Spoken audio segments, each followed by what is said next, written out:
Hello बच्चों, क्या हाल चाल? सब बढ़िया, एकदम झक्कास। Welcome all of you in beautiful the channel Ashok physics. आज आप लोगों के लिए लॉन्ग क्वेश्चन लेके आए हैं। जो एक लॉन्ग क्वेश्चन 5 नंबर का होता है। 2023 के बोर्ड एग्जाम के लिए यह लॉन्ग क्वेश्चन मोस्ट वीवीआई है। तो आइए स्टार्ट करते हैं लॉन्ग क्वेश्चन। तो फर्स्ट लॉन्ग क्वेश्चन आपका है, विद्युत द्विध्रुव के कारण अक्षीय स्थिति अथवा अनुदैर्ध्य स्थिति में किसी बिंदु पर विद्युत क्षेत्र की तीव्रता का व्यंजक प्राप्त करें। यानी विद्युत द्विध्रुव के कारण अक्षीय स्थिति अथवा अनुदैर्ध्य स्थिति, यानी अक्षीय स्थिति और अनुदैर्ध्य स्थिति का मतलब एक ही होता है। उस स्थिति में किसी बिंदु पर विद्युत क्षेत्र की तीव्रता का व्यंजक प्राप्त करना है। और जब व्यंजक प्राप्त करेंगे तो वह आएगा E = 1/4πε0 2p/r³। तो व्यंजक जब भी प्राप्त करते हैं, फॉर्मूला जब भी प्रूव करेंगे, तो हम लोग यहाँ पे 3 काम करेंगे। यदि आप 3 काम करते हैं तो उस क्वेश्चन का जो फुल मार्क्स होता है वह फुल मार्क्स आपको मिलेगी। तो फर्स्ट 3 काम क्या है? तो 3 काम में पहला काम है आपका क्वेश्चन के अनुसार फिगर बनाना। जैसा क्वेश्चन कह रहा है उसके अनुसार हम फिगर बना देंगे। फिर फिगर में हमने जो काम किए हैं उसके अनुसार हम मान लेंगे कि फिगर में क्या है। फिर उसके बाद हम सोल्व करेंगे। तीसरा काम सोल्व करके व्यंजक प्राप्त कर देंगे। ठीक है। तो फर्स्ट काम हम लोग क्या करेंगे, फिगर के अनुसार क्वेश्चन बनाएंगे, उसके बाद मानेंगे, फिर सोल्व करके व्यंजक प्राप्त करेंगे। तो फिगर हम क्वेश्चन के अनुसार तभी बना पाएंगे जब क्वेश्चन को हम लोग समझेंगे। तो क्वेश्चन को समझते हैं। क्वेश्चन में एक एक वर्ड को पहले समझते हैं। जैसे यहाँ पे क्या है, विद्युत द्विध्रुव। तो विद्युत द्विध्रुव के कारण, तो फर्स्ट विद्युत द्विध्रुव क्या है वो समझ लेते हैं। तो देखिए, विद्युत द्विध्रुव होता है, 2 आवेश होता है, 2 चार्ज होता है, जिसमें चार्ज का वैल्यू बिल्कुल सेम होता है, चार्ज का मान इक्वल होता है, नेचर अपोजिट होता है। एक पर माइनस चार्ज, दूसरे पर plus charge, 2 same charge but opposite nature होता है। और इसके मध्य से, इसका जो मध्य है उसके मध्य से ये डिस्टेंस L लिया जाता है और इधर का डिस्टेंस L लिया जाता है। इसी सिस्टम को कहते हैं विद्युत द्विध्रुव। और इस विद्युत द्विध्रुव में निगेटिव चार्ज से पॉजिटिव चार्ज की ओर विद्युत द्विध्रुव आघूर्ण होता है। ठीक, तो ये हो गया आपका विद्युत द्विध्रुव। विद्युत द्विध्रुव के कारण अक्षीय स्थिति अथवा अनुदैर्ध्य स्थिति। तो अक्षीय स्थिति समझते हैं, वही होगा अनुदैर्ध्य स्थिति। तो अक्षीय स्थिति क्या होता है? तो देखिए, विद्युत द्विध्रुव में यह जो 2 गो चार्ज है, इसी दोनों चार्ज का जो मिलाने वाली रेखा होता है, इस दोनों चार्ज का जो मिलाने वाली रेखा होता है, इस रेखा को कहते हैं अक्षीय रेखा। इसको कहते हैं अक्षीय रेखा। और इसी रेखा पर कहीं पर एक बिंदु ले लेते हैं, किसी जगह। मान लो हमने इस रेखा पर यहाँ बिंदु ले लिए, तो इसी बिंदु के स्थान को, इसी जगह को, इसी स्थिति को कहते हैं अक्षीय स्थिति या कहो अनुदैर्ध्य स्थिति। ठीक, तो अक्षीय स्थिति में किसी बिंदु पर, है ना, विद्युत क्षेत्र की तीव्रता का व्यंजक प्राप्त करना है। तो चलिए, अब क्वेश्चन हम लोग समझ गए, तो अब हम क्या करते हैं, फिगर बनाते हैं। तो देखिए,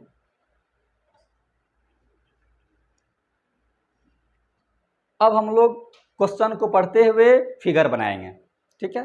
तो देखिए क्या कह रहा है, विद्युत द्विध्रुव के कारण। तो फर्स्ट विद्युत द्विध्रुव बनाते हैं। तो विद्युत द्विध्रुव अभी हम लोग जाने ही हैं, अभी तो सीखे ही हैं।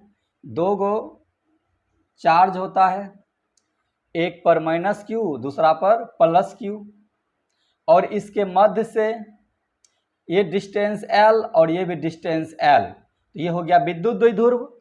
और विद्युत द्विध्रुव में निगेटिव चार्ज से पॉजिटिव चार्ज की ओर विद्युत द्विध्रुव आघूर्ण होता है, जिसको हम लोग P कहते हैं। तो ये हो गया विद्युत द्विध्रुव।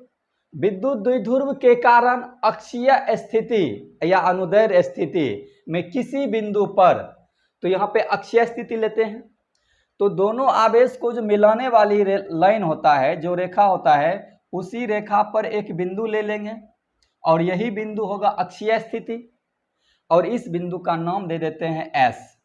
तो S हो गया आपका अक्षीय स्थिति।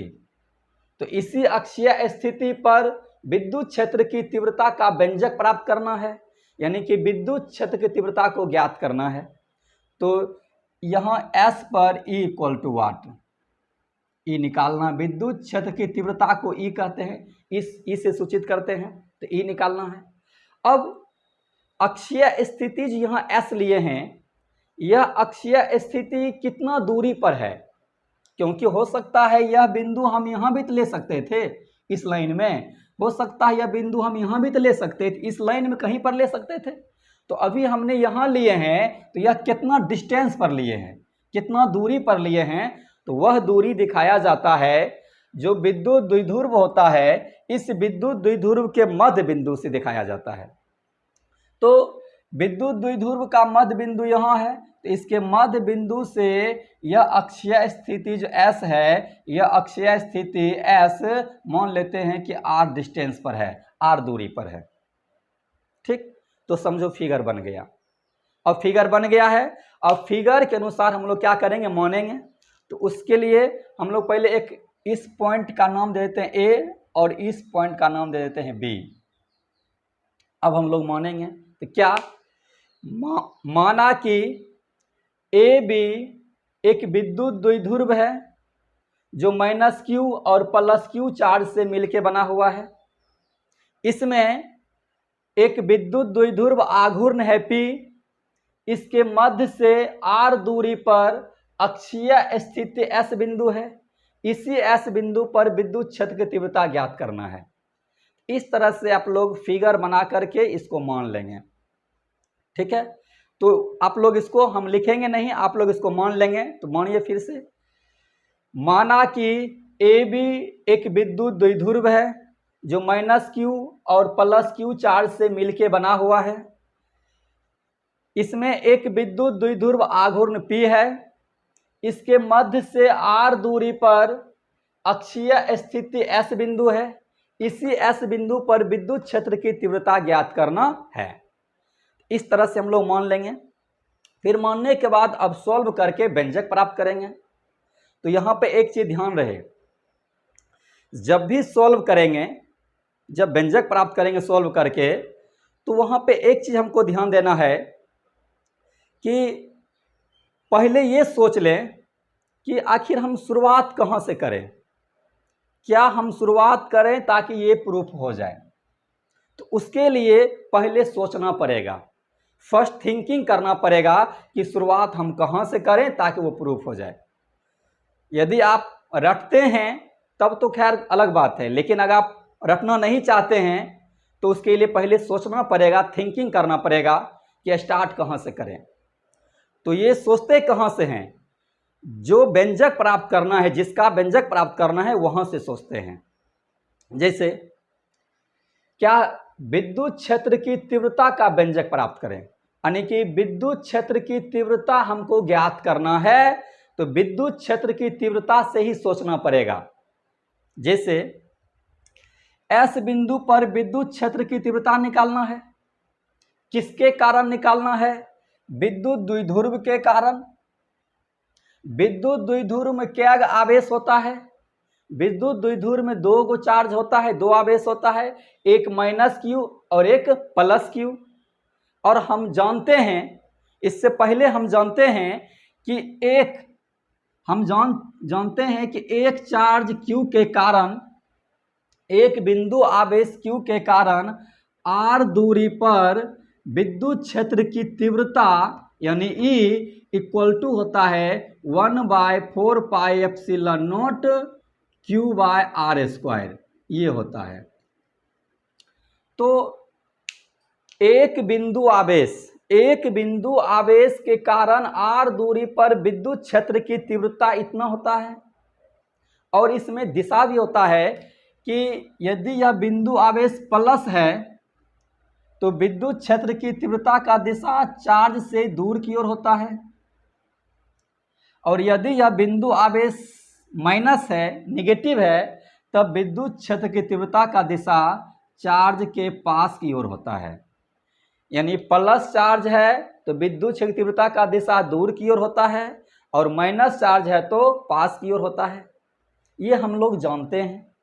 तो इसके अनुसार यहाँ पे सोचें कि एस बिंदु पर निकालना है विद्युत क्षेत्र की तीव्रता, किसके कारण? विद्युत द्विध्रुव के कारण।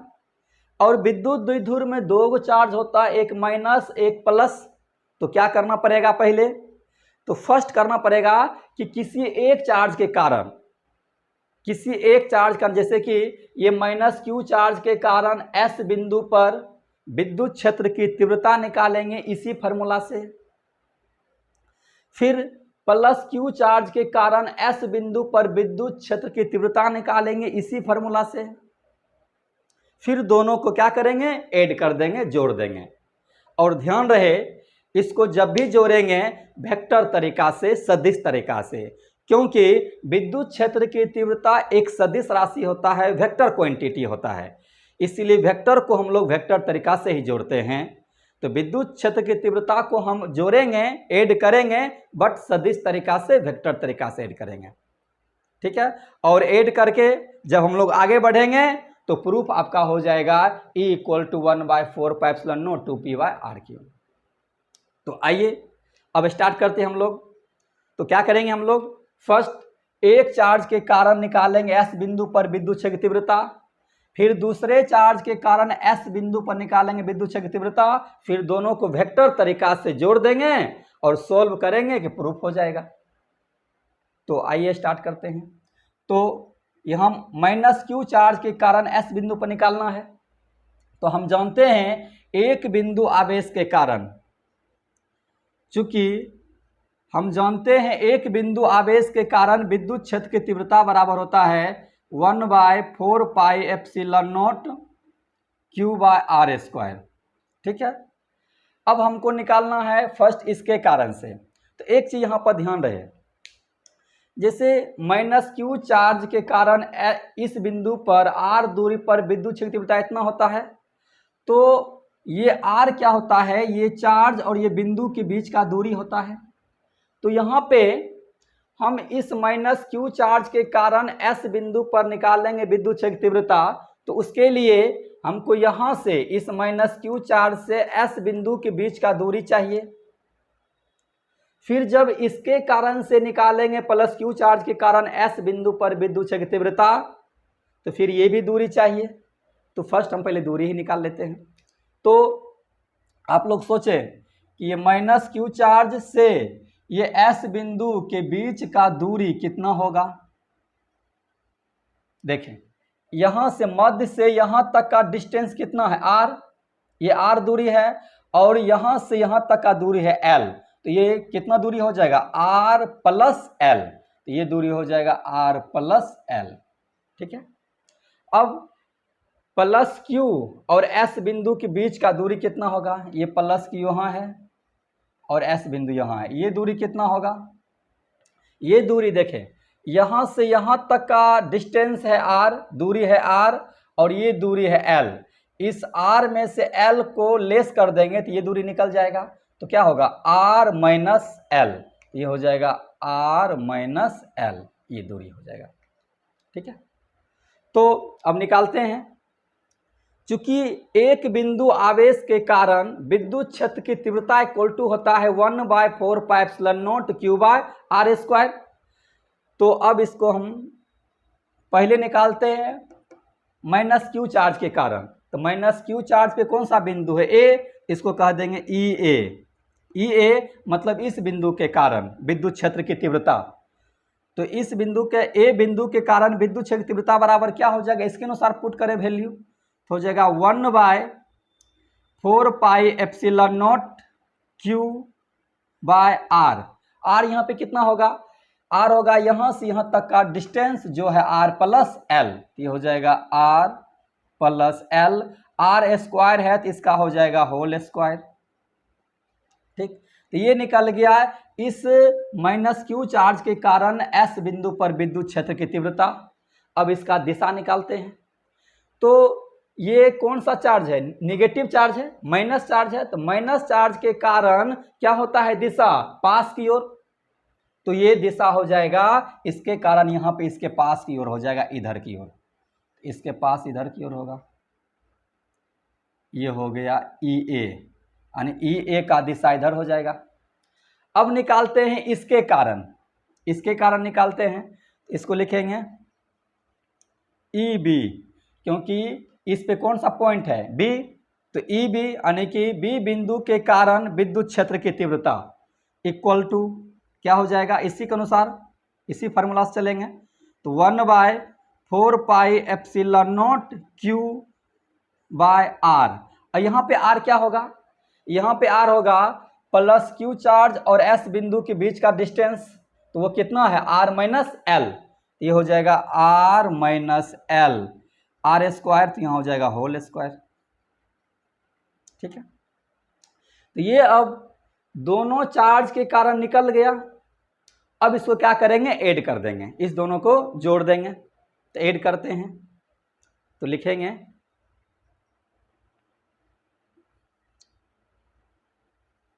एस बिंदु पर कुल विद्युत क्षेत्र की तीव्रता। तो कितना हो जाएगा? एस बिंदु पर कुल विद्युत क्षेत्र की तीव्रता, एस बिंदु पर टोटल, तो दोनों को ऐड कर देंगे। तो क्या हो जाएगा? E इक्वल टू पहला क्या है? ई ए प्लस दूसरा क्या है? E B. दोनों को ऐड करेंगे, बट ध्यान रहे वेक्टर तरीका से, सदिश तरीका से। तो सदिश तरीका से जोड़ने के लिए इस पे एरो लगा देते हैं, ये सदिश बन जाएगा। ठीक है, अब इस दोनों को ऐड करते हैं। ठीक है, तो ई ए और ई बी को ऐड करते हैं वेक्टर तरीका से। तो इसके लिए आपको वेक्टर को कैसे ऐड किया जाता है थोड़ा सा ये जानना पड़ेगा। जैसे एक केस है कि दो वेक्टर का डायरेक्शन, पहले आप ये जान ले तब उसको सॉल्व कर पाएंगे। जैसे दो वेक्टर अपोजिट डायरेक्शन है, यानी वेक्टर ए का दिशा इधर है और वेक्टर बी का दिशा इधर है। दोनों का दिशा एक दूसरे के विपरीत रहता है। तब इस दोनों वेक्टर को जोड़ते हैं, ऐड करते हैं, तो उसका रिजल्ट आता है, रिजल्टेंट का परिमाण होता है a माइनस बी या होता है b minus A. a minus B तब होगा जब a b से बड़ा होगा और b माइनस ए तब होगा जब b a से बड़ा होगा, यानी कि बड़ा में छोटा को लेस कर देंगे, घटा देंगे। तो दो वेक्टर अपोजिट डायरेक्शन में होता है तब उसका जोड़ने के बाद रिजल्टेंट का परिमाण होता है a माइनस बी, बड़ा में छोटा घटेगा। तो यहां पर भी देखें तो ई ए और ई बी दोनों अपोजिट डायरेक्शन में है। तो ई बी का दिशा आप यहाँ पे दिखा दें। ई बी निकालने हैं इसके कारण से, तो ये क्या है? प्लस चार्ज है, तो प्लस चार्ज से दूर की ओर होता है। तो यहाँ पर प्लस चार्ज से दूर की ओर ई बी के कारण दूर इधर हो जाएगा। तो ई ए और ई बी का डायरेक्शन बिल्कुल क्या है? अपोजिट है। तो जब दो वेक्टर अपोजिट डायरेक्शन में होता है तब उस वेक्टर को ऐड करते हैं, क्या होता है? a माइनस बी, बड़ा में छोटा घटेगा। तो आपको इस दोनों को ऐड करना है और दोनों का डायरेक्शन अपोजिट है, तो इस दोनों को ऐड करेंगे तो लेस हो जाएगा, बड़ा में छोटा घटेगा। तो इसके अनुसार से यहाँ पे क्या हो जाएगा? E इक्वल टू, इस दोनों में से कौन सा बड़ा है और कौन छोटा है ये भी जानना जरूरी है। तो ई ए का वैल्यू इतना है, ई बी का वैल्यू इतना है, इस दोनों में कौन सा बड़ा है? आप सोचें जरा सा। देखिए ये वैल्यू दोनों का सेम ही है, आवेश भी सेम है और डिपेंड दोनों का वैल्यू इस पे कर रहा है, ये दूरी पे। यहाँ है आर प्लस एल, यहाँ है आर माइनस एल, और ये आपका व्युत्क्रमानुपाती है। व्युत्क्रमानुपाती है, इसका मतलब जिसका ये वैल्यू कम होगा उसका ये वैल्यू ज़्यादा होगा। तो इस दोनों में किसका वैल्यू कम है? तो ये R प्लस एल है, यहाँ R माइनस एल है। R प्लस एल, R में L ऐड हो गया तो ज़्यादा हो गया। यहाँ पे R माइनस एल है, मतलब R में से L लेस हो गया तो वैल्यू छोटा ना हो गया। तो ये वैल्यू छोटा होगा, ऑटोमेटिक ये बड़ा होगा, क्योंकि ये व्युत्क्रमानुपाती है। इसका मतलब ये आपका बड़ा है, तो इसमें से इसको लेस करेंगे तो ये हो जाएगा EB माइनस EA। ठीक है, अब इस दोनों का वैल्यू पुट करके सोल्व करेंगे, वहां तक हम लोग पहुंच जाएंगे। तो आगे बढ़ते हैं।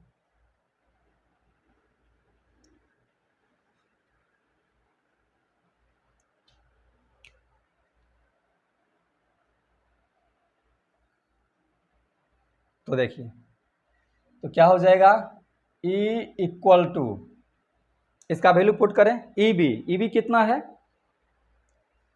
1/4πε0 Q by R minus L का होल स्क्वायर, उसके बाद माइनस EA का वैल्यू है 1/4πε0 Q by R plus L का होल स्क्वायर।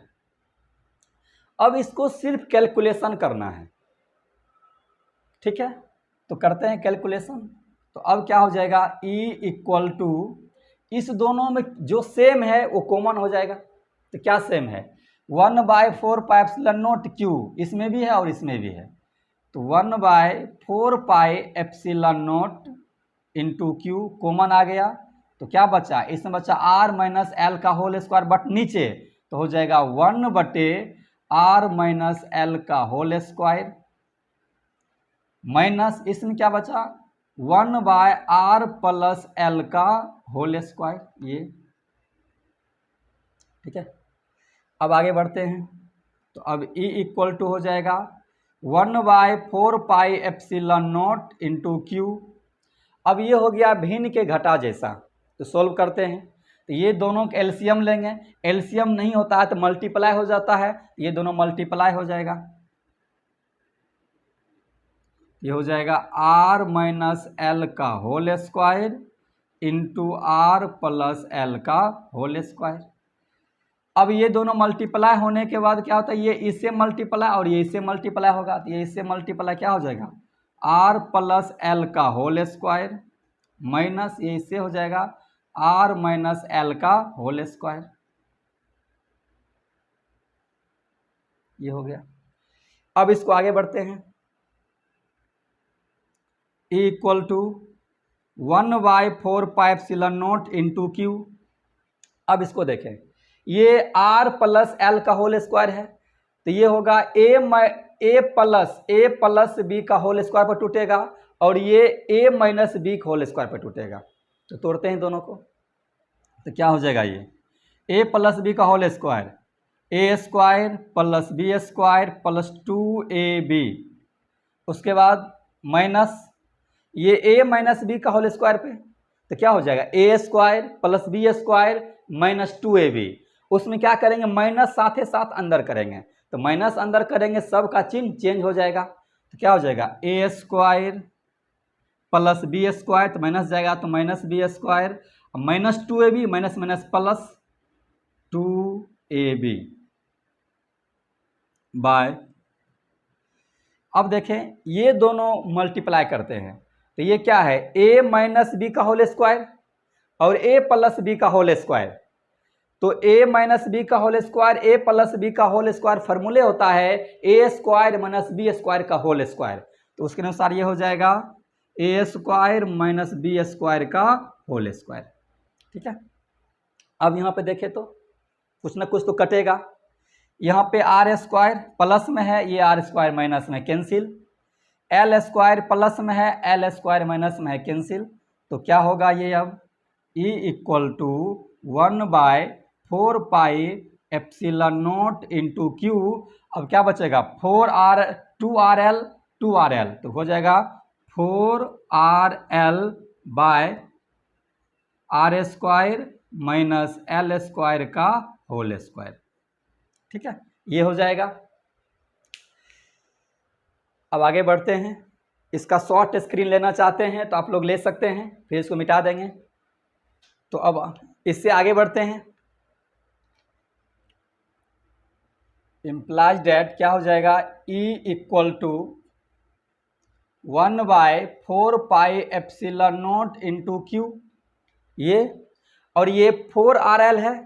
क्या इसको हम लिख सकते हैं 2L into 2R, 2L into 2R multiply करेंगे तो हो जाएगा 4RL।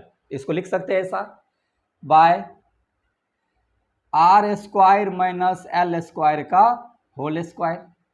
अब आपको पता है एक फार्मूला इधर साइड में लिख दे रहे हैं, चूंकि P इक्वल टू होता है Q into 2L, Q into 2L, तो यहाँ पे Q इंटू 2L है, तो ये Q इंटू 2L है, इसके स्थान पे क्या हो जाएगा P। तो यहाँ पे लिख सकते हैं implies that E equal to 1/4πε0 into P। P यहाँ क्या है, विद्युत द्विध्रुव आघूर्ण, तो P into 2R by R square minus L square का होल स्क्वायर, ये हो गया। ठीक, अब E इक्वल टू इतना निकल गया है। अब यहाँ पे जो लिया जाता है विद्युत द्विध्रुव में दो चार्ज के बीच का डिस्टेंस बहुत स्मॉल लिया जाता है, बहुत ही छोटा लिया जाता है, बहुत छोटा।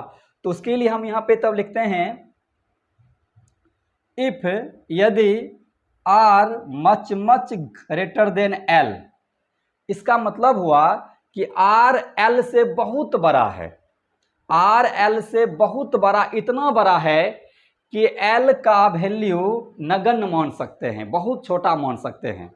तो जब L का वैल्यू नगण्य हो जाएगा तो देन तब L बराबर क्या होगा, लगभग जीरो होगा, लगभग जीरो होगा। ऐसा क्यों लिया जाता है, क्योंकि आपको अभी हम बताए थे कि यह जैसे फिगर है विद्युत द्विध्रुव का, एक माइनस एक प्लस, ये डिस्टेंस L और ये डिस्टेंस L, तो विद्युत द्विध्रुव में ये जो दोनों चार्ज का बीच का डिस्टेंस बहुत ही छोटा लिया जाता है, बहुत छोटा। और यहाँ से यहाँ तक का दूरी ये क्या लिए थे R, मध्य से ये दूरी कितना लिए थे R। तो जब ये दोनों जब छोटा लेंगे तो ये दोनों बहुत नज़दीक आ जाएगा, जैसे नज़दीक आएगा तो ये जो हाफ डिस्टेंस है L, ये और भी नहीं छोटा हो जाएगा, बहुत छोटा हो जाएगा, तो ये नगण्य हो जाएगा, ये लगभग जीरो के इक्वल हो जाएगा। इसीलिए R much much greater than L, तो देन L बराबर क्या हो जाएगा, जीरो। तो ना अब E इक्वल टू क्या हो जाएगा, नाउ अब बोले E इक्वल टू क्या हो जाएगा, 1/4πε0 P2R by R square minus L है, L के स्थान क्या हो जाएगा जीरो, तो जीरो का स्क्वायर का होल स्क्वायर। ठीक, अब ये क्या हो जाएगा, E इक्वल टू 1/4πε0, ये हो जाएगा 2PR बाय ये जीरो है, जीरो कोई वैल्यू नहीं है, तो ये स्क्वायर जब अंदर करेंगे तो R पर पावर 4 हो जाएगा, 2 है 2 4, तो R पर पावर 4। अब ये ऊपर में एक R है, नीचे में 4R है, तो एक R कैंसिल हो जाएगा, ये और ये भी कैंसिल हो जाएगा, तो क्या हो जाएगा E इक्वल टू 1/4πε0, क्या बचेगा 2P, R कैंसिल हो जाएगा, क्या बचेगा 2P बट्टे इसमें से R कैंसिल होगा, 4 हो गया, एक कैंसिल, क्या होगा RQ। देखिए ये प्रूफ हो गया। विद्युत क्षेत्र की तीव्रता यानी E इक्वल टू इतना प्रूफ हो गया, यही हमको प्रूफ करना था। तो ये हो गया आपका व्यंजक प्रूफ। तो आज का क्लास यहीं पे समाप्त करते हैं, फिर हम लोग अगले क्लास मिलेंगे। खुश रहिए, मस्त रहिए और पढ़ाई करते रहिए।